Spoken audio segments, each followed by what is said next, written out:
Good evening, friends, and welcome to the Spiritual Side of Virginia. It's so good to be with all of you tonight. We're going to start by reading a message psychographed by the medium Divaldo Franco called Envy. Among the imperfections of the human character, a direct descendant of selfish,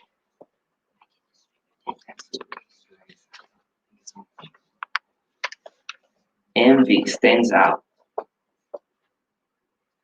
This dissolving manifestation of moral imperfection. Many tragedies that occur in society are suspicious fruits of the cultivation of this disgraceful conduct. Terrestrial existence has, as its psychological purpose, given the gregarious instinct the preservation of solidarity, which is based on the fraternal assistance that must exist among all people. Despite this imperative of survival, a large number of human beings opt for competitive behavior, unable to rejoice in the achievements and joys of their neighbors in the ascension journey.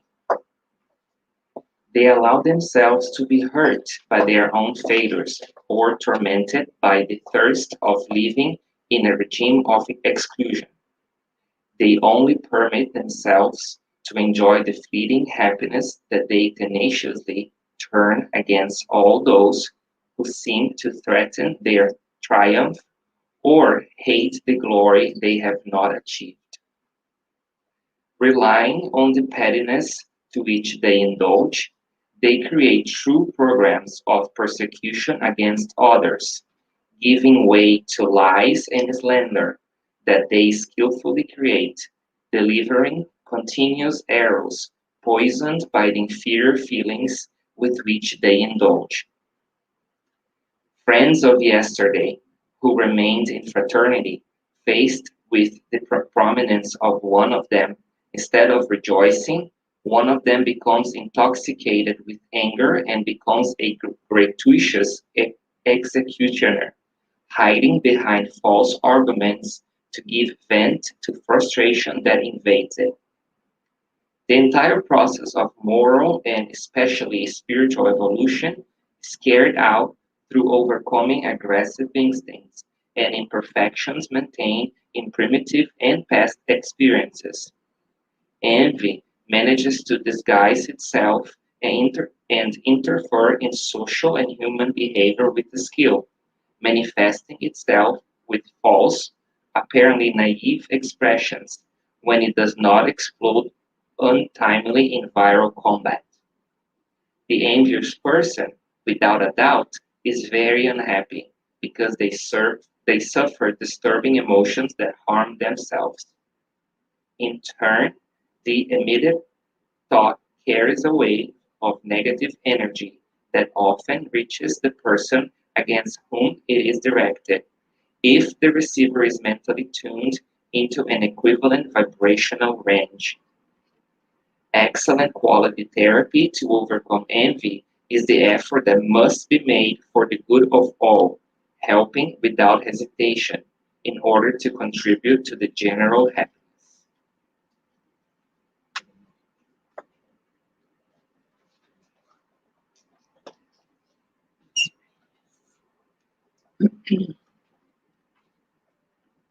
Let's feel our loving connection with God, dear Mother, Father God. Your universe is so beautiful and great. You created each one of us with a specific purpose that we're yet to understand. But we already rejoice, knowing that we always progress, never regress. We rejoice in knowing that we were made for this moment, for this lesson today, for the therapy, for the mind and the bodies that you with your messengers are providing to us. We're deeply grateful for the loving spirit guides the directors of the Spirit Society of Virginia and Corey Creative, who have prepared this therapeutic environment with specific apparatuses, specific energies, vibrations that will balance ourselves. May we cooperate in this process by making an effort to be easy, recognizing what we still don't know instead of the reverse. Being good students, applying ourselves, visualizing new scenarios in our lives, seeking the good in this moment, and especially sending the best of our feelings and thoughts to those who are in our lives in two realms and are in greater need than us. We pray especially for those who persecute the cause of the good in the world. May they feel the call to your loving heart, which only provides happiness and peace. Feeling your guidance, the envelopment of your protection. We thank you for granting us the permission to begin this moment of deep therapy for each one of us in two rounds. And so be it. All right. So let's just make sure everything is in place. Okay.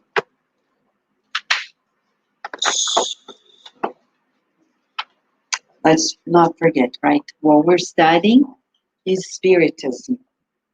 Nothing new. There are names, of course, in the spiritual being, but it's Spiritism from A to Z. All the references are in the books we have read. Nothing is invented, but there is an approach that is different because it boosts our inner reflection. As we said before, the book Renunciation is going to be a guide for us for emotions just like this one, right? For those who are reading Renunciation or reading it again, we'll see today in the emotions of Susana Davenport and Antero, envy, jealousy, etc. And we think, I don't feel it. I'm not going to point fingers because we know on earth, oh, we feel it. But we don't observe it. But we need to observe it. Why? The minute we feel it, we connect. With whom? Like-minded minds. In the Spirit's book by Kardec, in chapter, look at this, part 2. Spirit's book has 4 parts. So interesting because people look at the Spirit's book, they are intimidated because they say, oh my gosh, it's like a brick. It's an immortal brick. If we step on it, it's going to catapult us to a happy life. But you don't have to read from A to Z. You can choose part 1, part 2, part 3. Part 1 talks about God and the elements of the universe. Part 2 talks about the spiritual world, the interactions. Part 3 is about the laws, the divine laws. And part 4, probably what we need mostly nowadays, consolation, hope, and consolation. It's beautiful. You don't have to read everything. Read one question. It can be a random, but it changes everything. But there's one part in part 2 of chapter 9, intervention of the spirits in our lives. It begins with a classical question by Kardec. Can the spirits intervene in our lives? And the answer is striking. More than you can imagine. So if you imagine this much, it's more. No, they don't interfere. Okay, Kardec is saying it's more than you think. They do. Why? Because that's the nature of life. But what kind of spirits are interfering or intervening? It depends. Those that I allow, the good spirits are always willing to help us. The bad spirits are always willing to unhelp us. And they are the ones when we feel a little bit of jealousy, they come and say, take her husband. You deserve it. Like they said, the manual doesn't tell us all. And you know why he didn't disclose everything in the books? Because we would go nuts. What he discloses is already much. But that's what they say. Yeah, go there. You deserve it.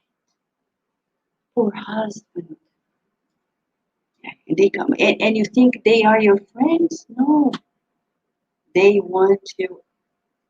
They want to go down because you're gonna feel guilty, like Susanna did. And later in life, no wonder you go to nursing homes. In the third part of our lives, you see people who led a very good life. Suddenly they, oh, you don't know what they've done. Because the people who did right, oh, I've seen it. They have a good aging years.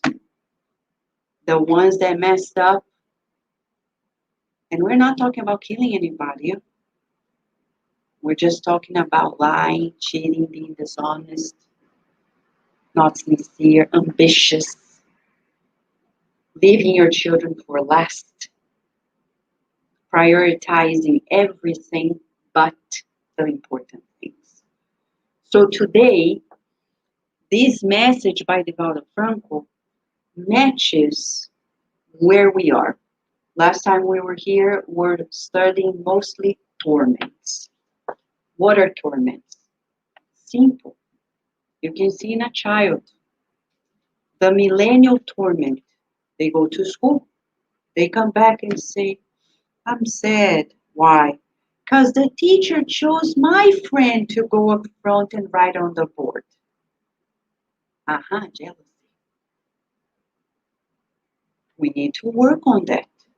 At work for an adult, I'm upset because my boss is focusing on my colleague, not me. Torment. This person carries that torment, that, what is a torment? It's a deviated way of seeing life. We are alienated from the truth because actually that teacher didn't choose. Teachers just pick. They say, you come. Why? Because I need somebody. Okay, that's why. And probably you're the closest. You're not more beautiful. You're not more wealthiest. Or it's just because I need somebody here, for goodness sake. And people just feel, or in our family relationships, when people are like, oh, they're giving more attention to her than me, to him than me, and you don't pay attention to me. Hello, torment. That's torment. Because Jesus is not like that. You could pass by him, not say hi. He wouldn't be like, oh, you don't say hi to me, I'm the Messiah. He would even say, don't say anything. Don't tell anyone. But that's who we are. We are tormented. We need to get out of this torment because it's not helping us. In our health, in our relationships, in life.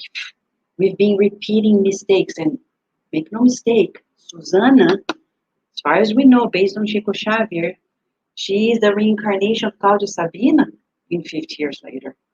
So she has been this envious, jealous person for centuries.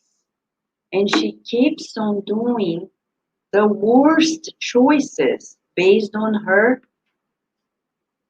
deviated mind. It's as if she's not seeing what's happening to her real, right?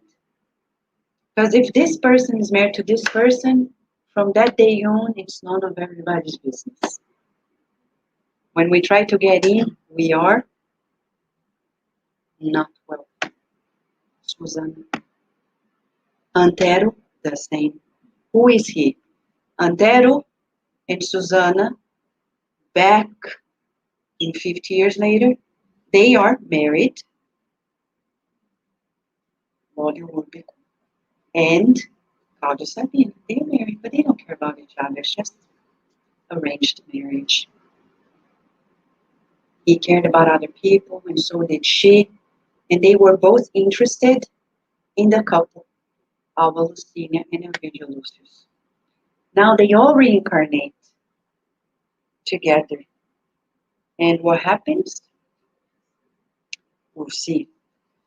But to help us in that regard, Daisy and Carol are going to lead us into the nuances of these torments. Okay?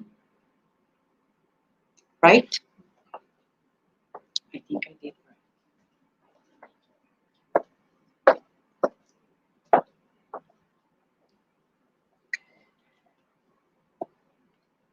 So, friends, as Vanessa was saying, we're here to study about ourselves, our spiritual being. It's really easy to sit here and think, oh, that person or that person, but we're here to think about ourselves. So, tonight, we're invited to take a little submarine and go deeper within ourselves. Not just sit here think of that person, but how about us? So let us just recap. We saw this a few weeks ago, but we cannot talk about ourselves without starting where everything starts, at the cradle, at the reincarnation. Why are we here? Has a lot of people in our society think we're here to enjoy life, to have fun, to have an easy life. But we are here today because we made the decision to be here. And through Spiritism, we get to know that we reincarnate to make profound transformations. Where? Within ourselves, first and foremost, and through our relationships. Because we don't progress without these relationships with one another. So, this profound transformations needs to happen within ourselves. So, as we've been studying for a few weeks, and we were studying even in the Laws of Love book, that victim card, we trash it out. Because people say, I'm this way because my mom, because my dad, because my family, because the country I was born in, the city, my teacher. And it's very easy to point fingers to others. But Spiritism comes and say, you are reincarnated exactly in the family that we need, in the circumstances, in the country, in the city. So as we go through this course on the spiritual being, we will be asked to reflect. Why? And then people say, but why, God? So let us study ourselves. Let us go back, let us ask our mom, how was our pregnancy with us? How was our childhood growing up? What were our parents going through? Because we have our camera, they have their camera. And maybe their lives were in this chaos and we had no idea. So why we reincarnate? Because we are destined to progress. Jesus said, you can do what I'm doing and much more. Why? Because we are all destined to progress. So the next time we look at someone and we think, oh my God, I don't know how that person will get there. Guess what? We all will get there. And sometimes that person that we have the lowest hopes, it's it's quantum. The change happens so fast that in the future they might be helping us because we're still there. So who are we to say? But we're here to think about us. We are destined to progress. So we need to acquire all the virtues, the patience, the tolerance, the understanding, forgiveness, loving, caring, everything opposite to the torments that we're going to talk about tonight.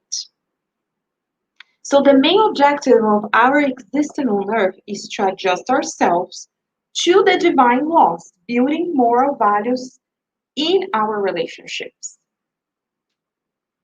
That's why Vanessa mentioned, and we say it again, let's go back to the Spirit's book, part 3, and let us study the divine laws. What are these divine laws? Kardec asked the question, where are the divine laws written?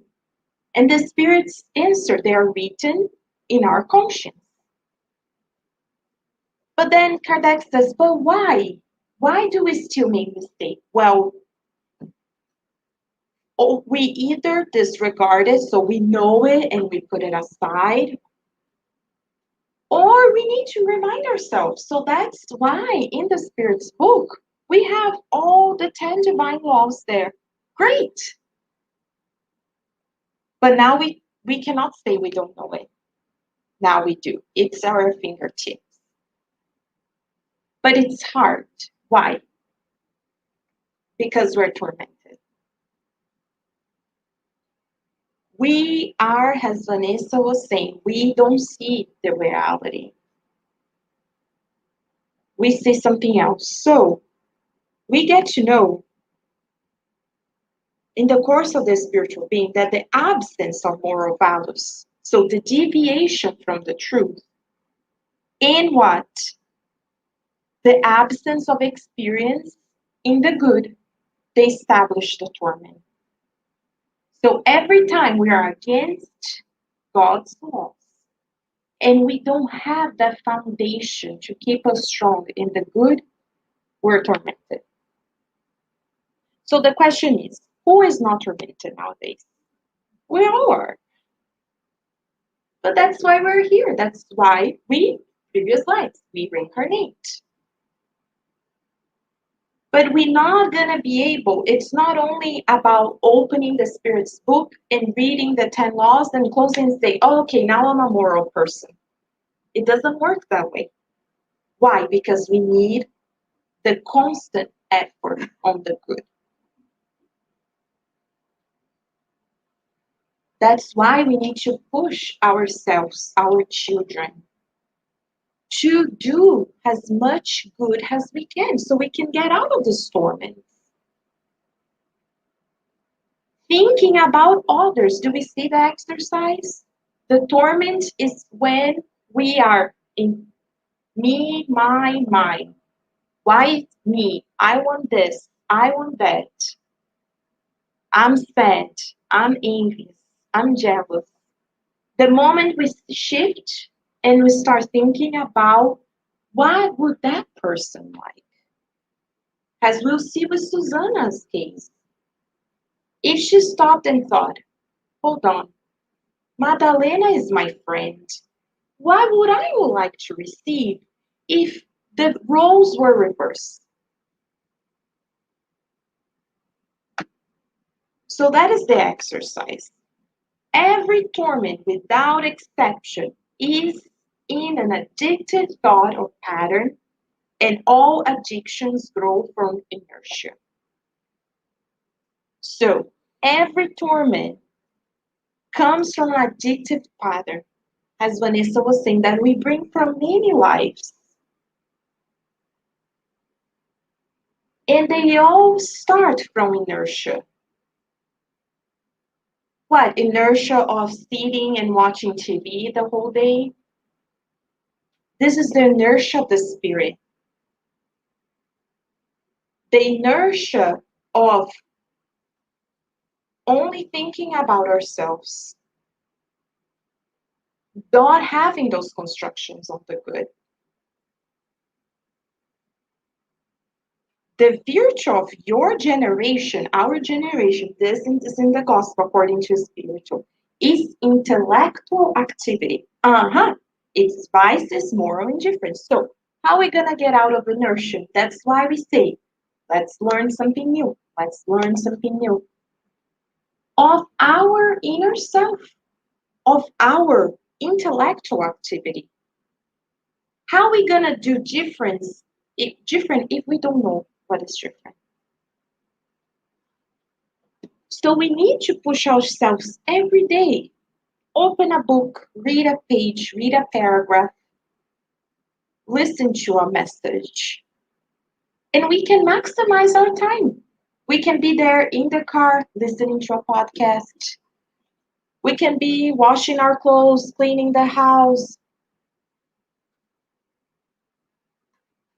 Oh, but I don't have time. But we have time to watch the most recent series out there or the movie.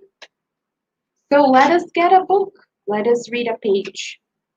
Because the vice is moral indifference. It's when we drive by and we see someone on the street, and the first thing we think, oh, they are lazy. That is moral indifference. Remember, reverse the roles. If we were there asking for money, would we like other people to say, oh, that person is lazy? It's when we have someone under our own roofs that are going through difficult moments and we're indifferent. That's how we are tormented. So there's no vice without inertia. It all starts in no action. And the establishment of that vice becomes a torment. So we see, friends, as a cycle. And how we get out of this cycle, we're going to talk about today. How to get rid of this pride and selfishness mold. Because at the end of the day, as it's in the Spirit's book, the roots of it is pride and selfishness. So before we talk about the remedy, we need to study what are these torments? Where are those torments in our lives? So let us name them out. Before we go directly to the case of Susana and Antero, it's when we're sad. You talk to people and they're always complaining. If sunny, it's too hot. If it's raining, it's because it's too wet. It's raining. If it's summer, it's because it's summer. If it's winter, it's because it's winter. And they're always there in the sadness. They paint everything black. They only see the cup half empty. That is a torment. They are tormented. Why?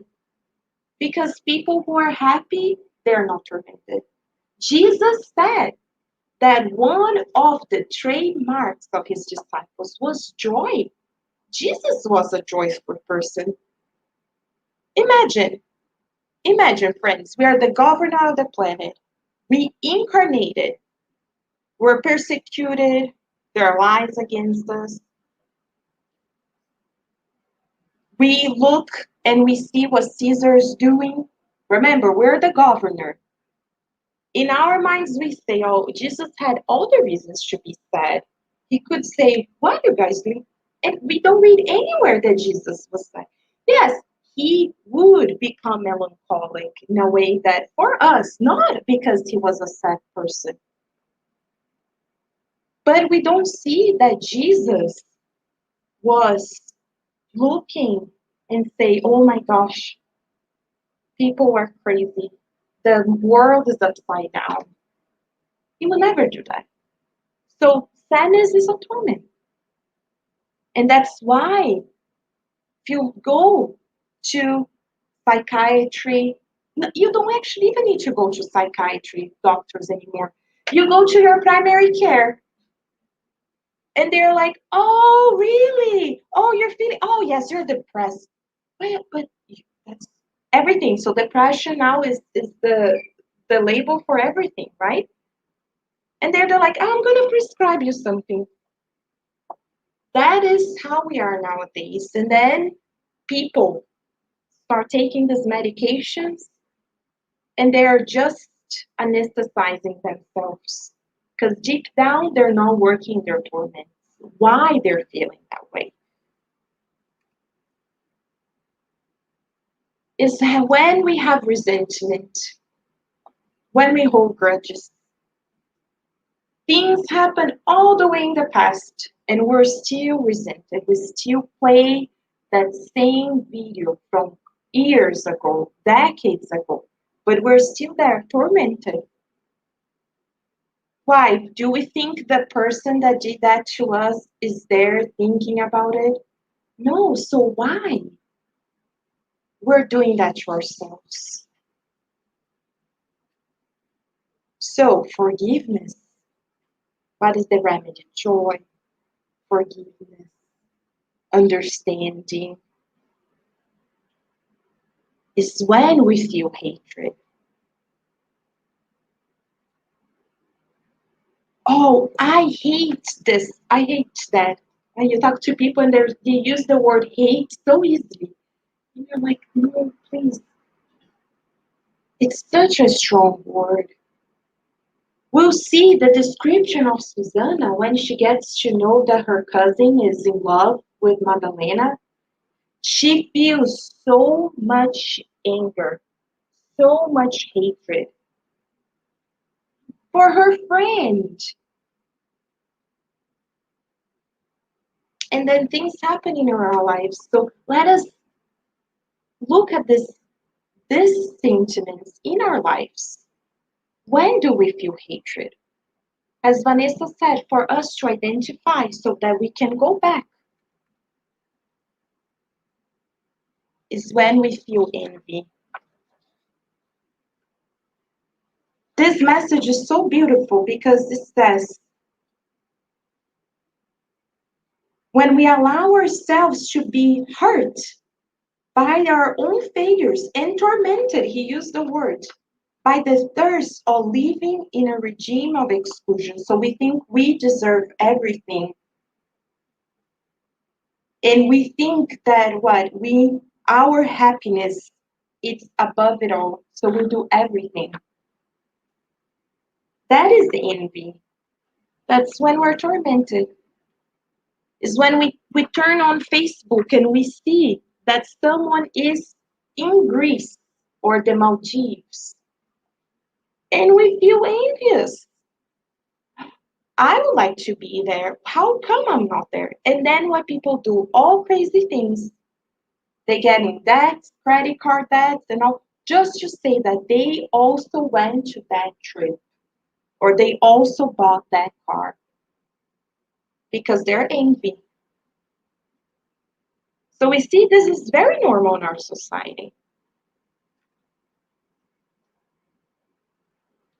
Is when we feel jealous, as Susanna will see. The moment that she finds out, she is jealous and she's gonna do everything it takes so she can have that as well. Can we not be happy if other people are getting married, traveling? Great, good for them. Let us be happy for them. And then things happen in our lives and we don't even know, but we're there. We're posting it. How many people, they cry one day, their life is ending. The next day, they're posting beautiful things on Facebook as if their lives is perfect and beautiful. That is the torment. Because why? You need to show the world that everything is beautiful. And then what type of energy we are attracting to ourselves? Do we think everyone in our social media be like, oh, that is so nice? Mm, let us think twice.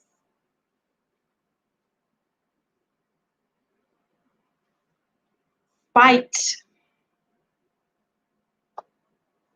You know, so interesting because spite we think is about saying something, being malicious to order, but sometimes we're spiteful because we give people the silent treatment.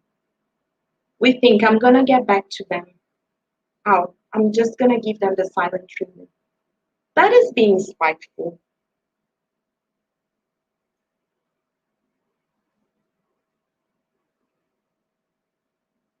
And then when we have anger and fear,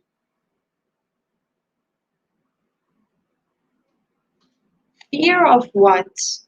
Because if we have God as the center stages in our lives, fear will go away. But if we open our hearts to fear, it's an easy way for us to connect with the regions of spirits that play on fear. When people say, oh, but I'm afraid of the world is gonna end because this country has that bomb, because of that, and then they're playing in this card, especially the discarnate spirits. Fear is the hook to control us. How many people don't do things out of fear? So what is the opposite? Is when we have this faith in God that everything is gonna work out. So let us go through and let us point out as we read. This is Emmanuel's words we got directly from the book, so we can identify not only jealous and hatred, because we'll see here there Susanna's torments are many. So let us recap the scenario. Susanna, she's the cousin of Cyril, or Cirilo in Portuguese. They're cousins. The families know each other. At that time, it was expected that in the future they would get married to one another. The family expectations. So deep down, Susanna had feelings for Cyril. She had a loving feeling for him. But, she never thought too much about it. She was there, living her life in Paris, going to balls. And if you read the dialogues, that's exactly, she's in that mode. Very superficial, very materialistic, worrying about the clothes because who is the affair of the king? That was Susanna's life. That's what she worried about. And then one day she's there with her cousin. He's 25, she's 20. And he says, Susanna, I need to tell you something. I need to talk with someone. I need to open my heart. And then she's like, oh my God, he's gonna declare his love to me. She was like ready. Okay, it's the time has come. And then he says, oh, but love is so beautiful because we're here to conquer that. And he's like, do you think she feels the same way? And then she's like, what? She? In her mind, she's like, she? But I thought he was declaring his love to me. What? Well, who is she? Madalena Villamil. Madalena? Madalena, her friend, quote unquote, friend. She had introduced the two of them. And then let's see. This is Emmanuel's words on how she feels. At that moment, He described horrible jealous spoiled her joy. Her heart suddenly shut down. She could not bear such affront. She would fight for Cyril even to the point of crying and death. That was exactly her feeling. So Susanna was tormented. We're gonna see later on, she didn't even, when he starts describing his feelings, she had that infatuation, she had loving feelings, but at that moment, he became even more beautiful to her. So she wouldn't be happy of someone else. How come someone else will have his mind? And she said, I would do anything to the point of crying and death. Friends, nowadays we might not quote unquote kill someone with our hands, but we kill them in our lives by the words we say, by the way we treat them, by creating intrigues, fake news. So we might not kill with our hands. It's in relationships in our families. When people say, oh, I don't talk to my dad or my mom for this many years. Of course, there are every situation, but that is sometimes the crime and the death. We don't do it ourselves. But with our words, we can make someone feel like we are actually healing them. He continues, he says, she no longer considers herself a sisterly companion for strolls and amusements. See? When they were there doing the things at a time, they were best friends. But now she was a dangerous opponent whom she wanted out of the way immediately. And you see in the book, we don't want to spoiler alert, she will go to the end to do everything to get Styria in her life. But then you read the book and you ask, did that make her happy? It didn't.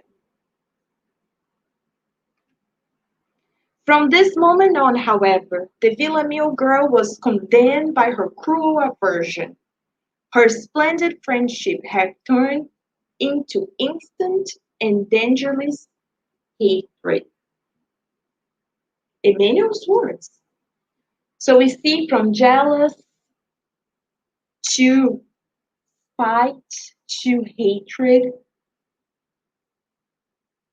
Susanna could not stop the wave of vindictive thoughts that were invading her mind and mercilessly taking possession of her heart. Remember, this conversation took place in just a few minutes, but she went. That's when we are tormented like Susanna. Because that was the click.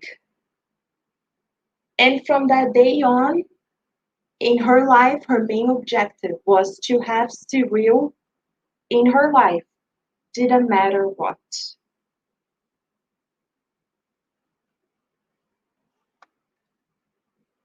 And as we mentioned, at that moment, she felt even more attracted to him. So why, right? And we know why, as Vanessa explained. Is this from this life? Is this feelings show up at that very moment? No. She brought them from many lives. And we saw in the book 50 years later that she had the same. If you read this and you go back and read Claudia Sabina, we will see exactly the same torments, the jealous, the hatred, the envy. But why? She was given a new reincarnation. You see how it's beautiful? That's why it's beautiful that we read these books. Because we see a different reincarnation with a different still with the same group of people with a different disposition, an opportunity for her. What was an opportunity for her to say what? If she truly loved Cyril, what she would have done? Yeah, she would have, yeah, she would step away, right? She says, okay. As later in the book, we'll see the beautiful, right? The the main one of the main characters of the book. And we'll see how she truly loved Abigail. She true Alcyone. Alcyone. I'm getting Alcyone truly loved Carlos. Because there is a moment later in the book where Alcyone, just to portray the difference, at some point in the story, she encounters Carlos again. He's married, and she says, you know, I would be happy to be a servant at your house, to serve your wife, not to have an affair with him. No, she wants to help. She said, he said, I'm already having problems in my marriage. She said, I want to help. That is the true love. When she put her own feelings aside and said, I would be happy to see you every day and be a servant in your house and help your relationship with your wife. That is true love. But then we see the contrast with Susanna. So, friends, let us keep this in mind as Carol is going to now show to us the other character in this story to portray the torments that we all go through.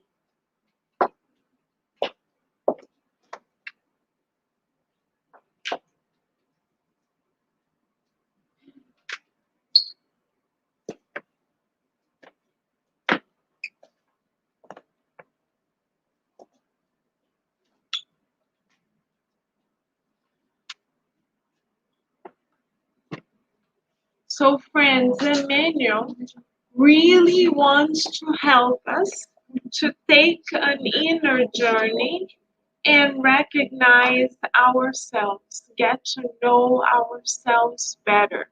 In the Spirit's book, we find out that the fastest route towards spiritual progress is self knowledge.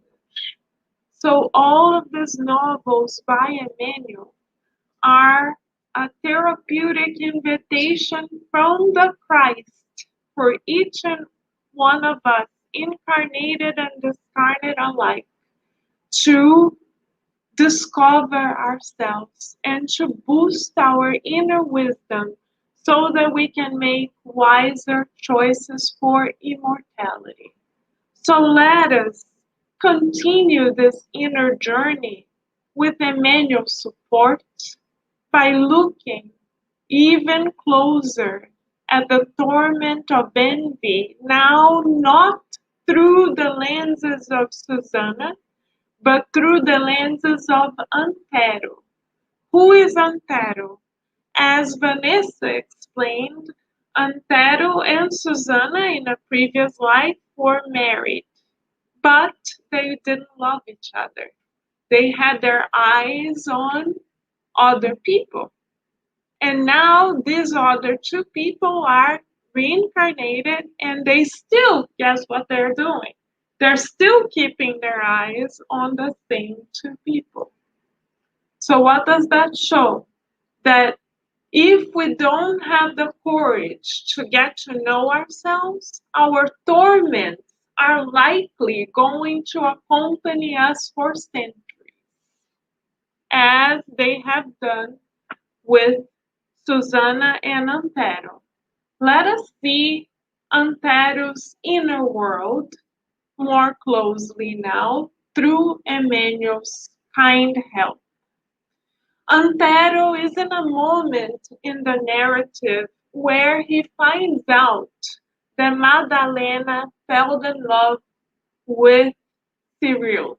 Madalena is his beloved. Madalena has been his beloved for centuries. But he reincarnated. Daisy reminded us. Why do we reincarnate? To make profound transformations. So, why was he put in this particular situation? This, for him, like for Susanna, was a test to see if he had improved spiritually and to test if he could act differently. What was the outcome that we hypothesized he agreed upon prior to reincarnating? What was his reincarnatory plan? Because everyone's reincarnatory plan is one of love. Of course, it was for him to overcome who? Himself. What particular goal was he to overcome? The torment of envy. So he was to be put in the same scenario, find the same beloved, feel the same attraction, and sublimating. Not pursue it, not feel jealous. However, was he able to overcome himself? Not quite. Let us allow Emmanuel to tell us what happened. In Emmanuel's words, we learn in the recesses of his being, Antero held an elusive, and profound resentment that would ruin his life. Emmanuel doesn't sugarcoat it at all. He's telling us the truth that when we allow torments to control us, they can really take us off course. What course is that? The course of our reincarnatory plan. Then he cries, says Emmanuel. Antero is feeling so much resentment that he bursts into tears. And as he, let us imagine this, friends, as he wipes his tears, he harbors plans of vengeance in the depths of his mind like a subtle poison. So Emmanuel is telling us through the lenses of Antero that when we hold grudges, as Daisy reminded us, we are poisoning ourselves. We may believe that we are getting even with someone else, but in reality, we are poisoning and hurting ourselves first and foremost. We may not, as Daisy said, nowadays, be as forward as Antero and devise great plans of vengeance, but we may engage in mental battles. We may spend 1 week, 1 month, 1 year, 10 years thinking of that same person in a mental loop, saying to ourselves, why did they do this to us? We didn't deserve it. They should have known better. Why did they? Don't don't they know who we are? How did they have the courage? Ta-na-na, ta-na-na, ta-na-na, ta-na-na. We know people that we've met that we've known for quite a while. Every single time we talk to them, they go again. You know that person? They did this and they did that and they did that and they did that. Why did they do that to us? Ta-da-da, ta-da. Here we go again. That person, as we are in a mental battle when we engage in this. The question is, can we see this in ourselves? Are we ourselves in this mental loop? Because if we are, then we are poisoning ourselves. Who says that? Not us, but Emmanuel. Emmanuel is painting an emotional, spiritual portrait of what the consequences of torments are. So let us be courageous and look at this portrait and see where we can adjust ourselves. And as Daisy explained, why is it that we stay in a mental loop like this? Because we think that we deserve better, because we think we are the center of the world, because it's always me, my, and me again. So, how can we leave that circle? By starting to think of others, the interest of others genuinely. But did Antero make that choice? Let us see what Emmanuel tells us.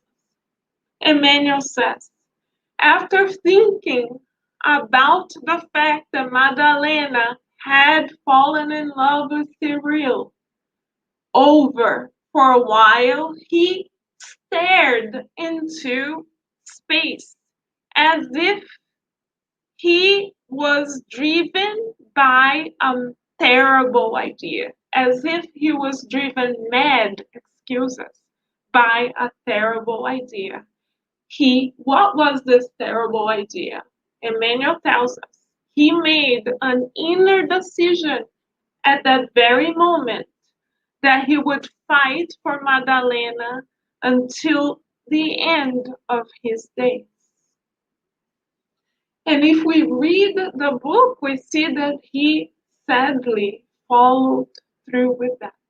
We will not give you any more spoilers because we invite you to read for yourself. But he really did follow through. He created a war for himself. This spirit lived in an inner war zone that had no end, literally. And he repeated the same pattern that he had constructed for himself in the book 50 years later. If we do the math, it's literally hundreds of years imprisoned by the same patterns. How about us? How do we spend our days mentally speaking? How is our inner world? Are we picking battles silently, as Daisy said, where we seem composed, especially here in Northern Virginia, on the outside, but inside we are experiencing a war where no one is good enough, where we find a defect, so to speak. We find a way to criticize every single person we see. For instance, we may walk into the center and not say anything, but in our heads we think, oh, don't like the color of the wall.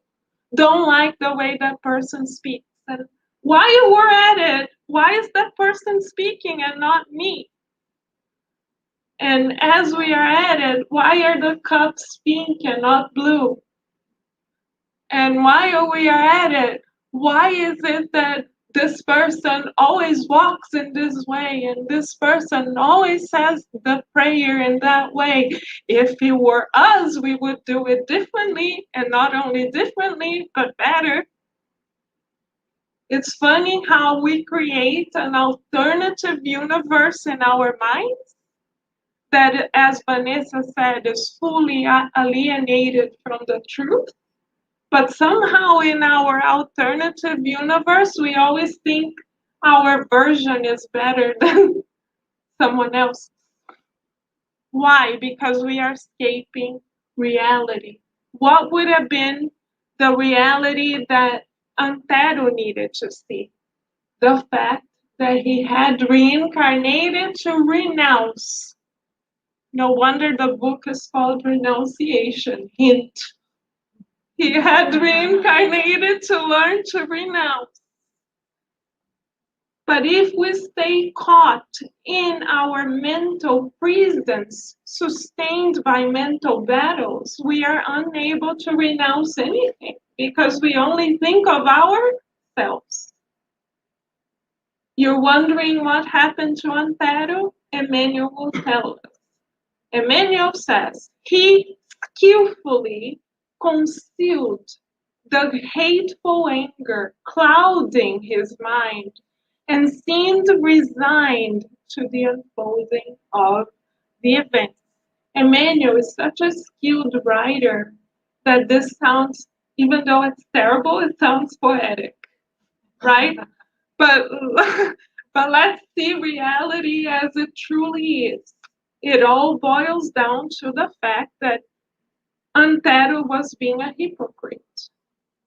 And why are we using such a strong word? Because he seemed as if he was fully happy for his quote unquote friend, but deep inside, he was harboring a plan of vengeance. So we ourselves need to know who we are on the inside because we have not reincarnated. None of us in this room, ourselves included, we have not reincarnated to look pretty and to behave well. Mm-mm. We have reincarnated, as Daisy said, to master relationships. What is the thermometer for us to know if we are mastering relationships? How we feel about others. So we haven't reincarnated to be polite and nice to others and then feel hate towards them. We are reincarnated to achieve inner coherence. Mentor Joseph has dictated a message in a mediumistic meeting in the Spiritual Society of Baltimore years ago, where he tells all of us, strive to align your thoughts, your feelings with your thoughts, your actions, your choices, so that we are one person. We are not fragmented. We are not splitted. We are not one person here and then tomorrow morning another person in another scenario, and then next week another person in another scenario, and we are free of masks. What was Antero's problem, which is our problem as well? We wear masks. We do what we think people would like us to do, and we are not authentic. But why have we reincarnated? Exactly to learn to be authentic. Oh, but if Antero showed them how he feels, then he would be in trouble. Great, so learn how to feel differently. How? Develop virtues. Is it easy? No. This is why we are reincarnated. How do we develop virtues? Thank you, Master Jesus, for giving us the answer 2,000 years ago, and most importantly, for modeling the answer. Because it's not enough to say it.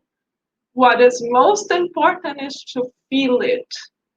And Master Jesus is the master because he felt it. And without words alone, he exemplified it and still does in the spiritual realm. So, what is the way to align our thoughts and feelings with our actions and to no longer be hypocrites like Antero and like Susanna, and to rid ourselves of our torment? It is to do to others what we would like to receive. So let us put ourselves in Antero's place. If we were If Antero were the one getting married and had found someone that he had true affinity with, how would he like someone to feel about that particular situation? Of course, he would like the world to celebrate with him. The world meaning the people that he loves to celebrate with him. Had he thought about the golden rule, he would have been free from the torment because he would have given to Madalena and Cyril what he would like to have received. So here's our rule of thumb. If we are feeling jealous, which we all do, thank you, Daisy, for voicing it. It's important to recognize it. Thank you. If we are feeling envious, if we are feeling fearful, if we are feeling hatred, whatever torment we are in, how can we get out of it? By not thinking of ourselves. How can we guide ourselves towards that direction? By asking ourselves, how would we like the other person to feel about us? That will allow us to shift, to click, to literally snap out of it. So we can teach that to our children, remind them that this is the pathway, not for all of us, adults, children, teens alike. So, for example, going back to the example Vanessa gave, oh, the teacher didn't call me. Why? Think about it. If the teacher had called you, how would you like other people to feel? Happy for you. There you go. That's the end. But why is it so hard for adults, teens, and children alike? Why? The spirit mentors from on high working under the Christ answered to us very simply. Kardec kindly asked in question 785 of the Spirit's book, what is the greatest obstacle to progress? Please tell us. The answer is pride and selfishness. So why is it that we don't think about how others feel? Because we want to focus on us. So what is our greatest dis-ease? Is to focus on ourselves. So how can we find healing, inner healing? No longer focus solely on ourselves. This is when the golden rule comes to our rescue. And it is only when we are courageous enough to think of others that we are able to build feelings, because we will then have tools that will allow us to work truly, sincerely, authentically on our relationships. Why are our relationships so central? Because Emmanuel tells us, as feelings, true feelings, not manipulative feelings like or emotions like Antero, but true, authentic, sincere feelings develop, the spiritual being proceeds in stabilizing itself. Oh, I really want to have a better life. We really want to be peaceful. We really want to be serene. Emmanuel is giving us the answer. Develop true feelings for one another. As we develop true feelings for one another, the personality begins minimizing itself, and the inner constructions, meaning our virtues, become stronger, more solid, more stable. In this way, the spiritual being is strong enough to go on illuminating itself, and it rises leaving behind its badly constructed vibration. So, if we would like to change, the answer is work on our feelings. This is how we remodel our mental field, our emotions, our vibrations, according not to us, but to Emmanuel. Emmanuel explains the constructions of feelings begin. This is our starting point, friends. When we think of something beyond ourselves, when we place ourselves in a secondary position. So let us invite our children to do this. Come help mom feed the pet. Come help mom fold the laundry. Come, because then we are helping them to put themselves in a secondary position, learning to serve others. In truth, the thought is the cause of the action, but the feeling, Emmanuel really breaks it down for us, but the feeling is the vibratory mode through which thought and cause shape themselves. As we feel, we mold the idea. Exactly, Philippe. You said it all. So this is why it's so important for us to work in our feelings with sincerity, not through manipulation, as seen in Antero and Susanna's case. And who can be our coach, personal coach in this journey? Yes, the one and only Master. Thank you. He deserves all the drum rolls in the world. Master Jesus. So, as always, He is our number one inspiration for leaving our torments behind and elevating our vibrations, fulfilling the loving reincarnatory plan that God has beautifully designed uniquely for each and every one of us as children of God. So let us harbor this feeling of God's love for each of us in both realms as children that are uniquely loved and created as we prepare ourselves for the best friends. We are now in the best company in our world, the one and only.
Let us all feel the presence of Master Jesus. Thank God He loves us immensely. And He is the doctor that is providing to us the energy medicine that we need. Let us rejoice in His presence of love and kindness.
Let us help one another by visualizing the spirit doctors here present and their loving kindness, together with Master Jesus, providing to each one of us the molecules of health and peace.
Let us visualize flowers, flowers of healing. The colors of the flowers radiate loving light that heals us, enveloping each one of us in this light that calms us down and brings us new hope. The perfume of the flowers are deeply therapeutic. Let us inhale and exhale the healing perfume of the flowers that the loving spirits are offering to us.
Let us all now raise our thoughts in deep gratitude. Thank you, God, for your mercy unto us. That brings us the hope and the opportunity of beginning anew. Thank you for the opportunity of renewal always. We pray that everyone who is connected to our hearts and are in greater need than us, may they receive a shower of strength, fortifying them in their trials and tribulations. May tonight we come back here while the physical bodies are asleep, so we can continue learning with your spirit teachers, the educators of the beyond who love us dearly and are aiming at help our evolution. Thank you, God. And so be